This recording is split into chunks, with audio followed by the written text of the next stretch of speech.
안녕하세요. 인제대학교 디지털 항로와 헬스케어학과의 겸임 교수를 하고 있는 박주영입니다. 여러분들과 금융의 디지털 전환과 핀테크의 미래라는 제목으로 또 강의를 하고 있습니다. 제가 뭐 이건 여러 개인적인 소회입니다만 제가 여러분들한테 도움이 될까 싶어서 온라인 강의를 꽤 많이 여러 수십 편 되는 것 같아요. 인제대학교 유튜브 채널에다 올려놓고 있는데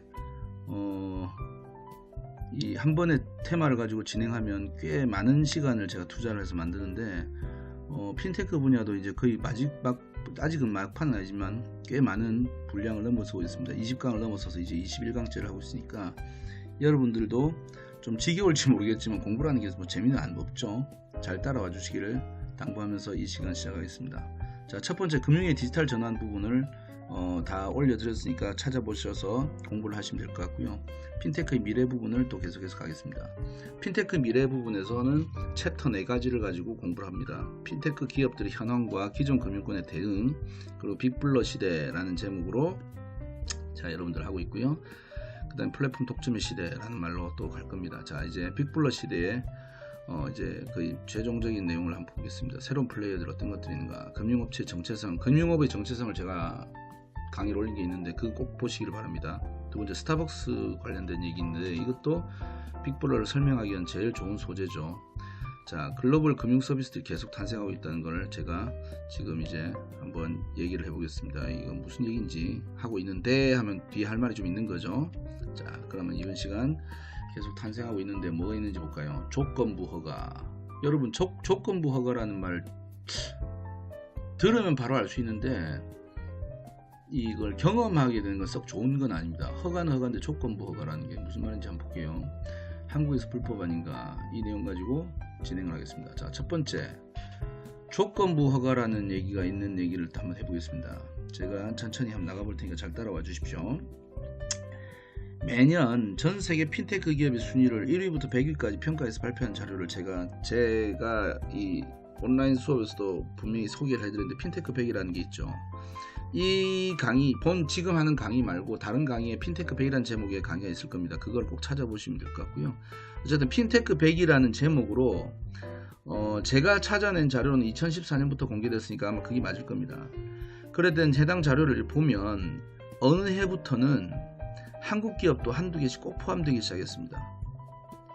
이 자료에 리스팅된 100개의 기업들을 대상으로 재미난 평가를 한 어떤 자료가 추가로 발표된 적이 있는데 제가 그 해에 봤던 자료를 기준으로 100개의 기업 중에서 한국에서 서비스할 수 없는 핀테크 기업 수를 분석한 자료를 봤거든요.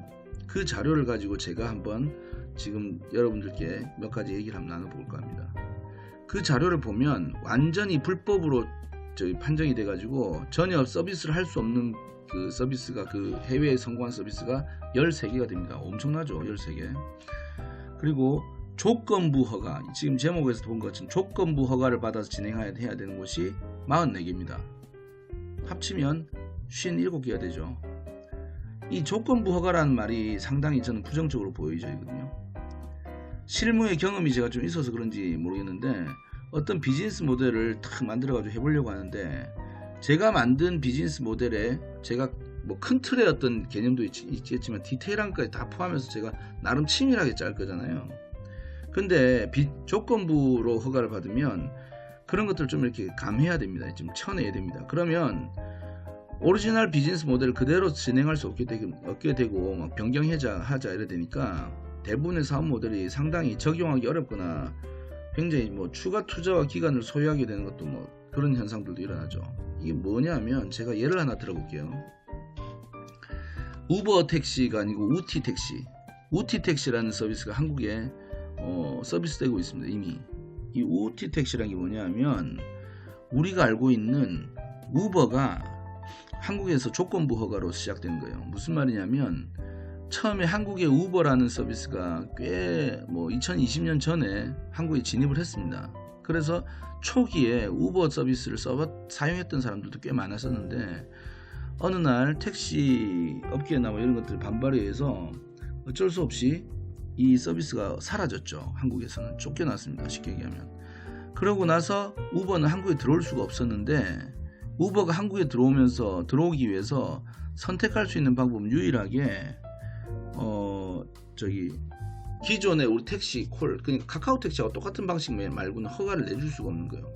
그래서 이 서비스가 우버로만 또 안 되니까 우티라고 해가 우버하고 티맵하고 합쳐가지고 서비스를 해서 택시를 그냥 길거리 돌아다니는데 보면 우티라고 적힌 거 있습니다. 그런 서비스를 한 거죠.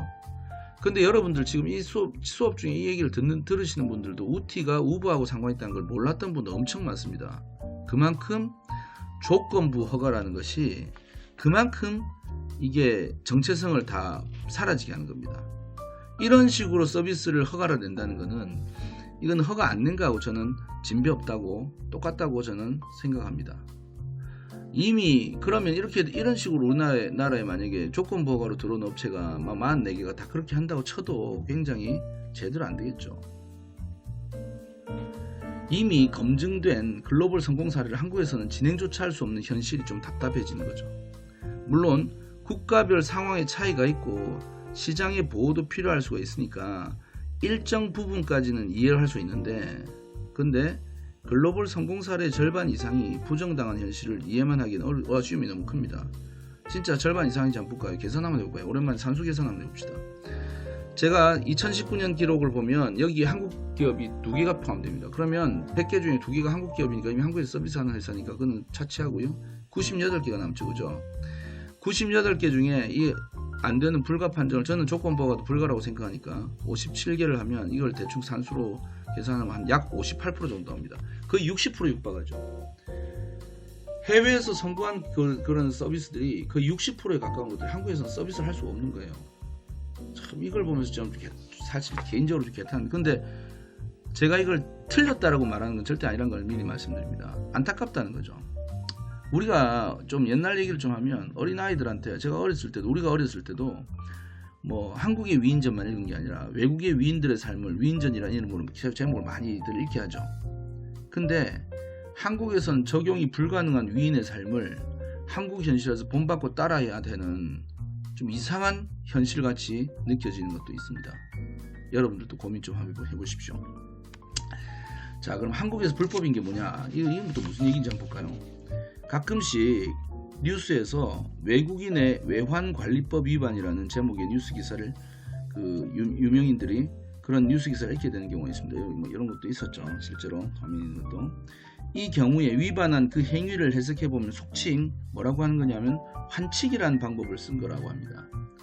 이 환치기가 사실은 잘 모르는 분 되게 많으신데, 정확히 해외 자금을 한국으로 보낼 때 외환 송금 방식과 외환 송금과 환전의 공식 과정을 거쳐야 되는데, 중간 거강권, 개인적인 중간 거강권을 통해서 실제 송금이나 환전이 그런 과정이 생략되는 방식을 불법적으로 보는 데서 발생하는 겁니다. 이걸 제가 한번 설명을 한번 해볼게요. 환치기 같은 거지. 예를 들어서 중국하고 한국하고 이렇게 사람이 있다고 칩시다. 그러면 중국 사람이 한국 사람한테 돈을 보내려고 해요. 이러면 돈을 보내면 되죠, 그냥. 그러면 공식적으로 여기서 번쩍하는 여기서 뭐가 생기냐면 송금에 대한 수수료나 세금 같은 것들이 여기서 물게 됩니다. 왜냐하면 이 선이 가운데 있는 선이 국경이거든요. 나라와 나라 간의 거래에서는 반드시 법적으로 수수료를 내게 되어 있습니다. 근데 이걸 갖다 어떤 식으로 하냐면 요 오른쪽에 새로 생긴 이 두 사람은 똑같이 생긴 이유는 뭐냐면 같은 편이거든요. 다른 사람인데 같은 편인 겁니다. 이 사람들한테 중국에서 돈을 보낼 때 바로 다이렉트로 안 보내고 중국 사람이 이쪽에다 보냅니다. 그러면 이 사람은 그 밑에 있는 한국에 있는 자기 동료한테 돈을 보내는 게 아니라 받았다는 연락을 합니다. 돈이 오는 게 아니죠.